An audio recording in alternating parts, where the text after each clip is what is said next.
పనిచేస్తే మీ బతుకు bus stand అయిపోద్ది అబ్బాయి అని బెదిరించడం, ఓ రకంగా హెచ్చరించడం, అది జరిగిందంతే దాంట్లో. అంతే తప్ప దాని వల్ల అంత బెదిరిపోయి వణికిపోయి అంత అంటే ఇప్పుడు టీడీపీ శ్రేణులకి ధైర్యం వస్తుంది, అంటే ఒక ధమ్కియ ధైర్యం వస్తుంది, గొడవలు పడతారు. ఇప్పుడు తర్వాత ఎన్ని గొడవలు పడ్డారు టీడీపీ వాళ్ళు ఈ 4 రోజుల్లో?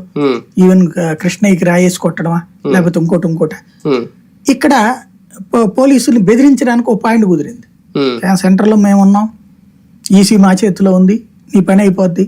కాబట్టి ఇక్కడ ఏం చేస్తున్నారు ఇప్పుడు? ఫర్ ఎగ్జాంపుల్ వనిత చోట ఉంటే వెళ్ళి దాడి చేశారు, కానీ పోలీసులు ఎందుకు వచ్చిన గొడవ అని వీళ్ళు అన్నారని వాళ్ళు మమ్మల్ని కొట్టారని కానీ వీళ్ళ మీద కూడా కేసు పెట్టారు.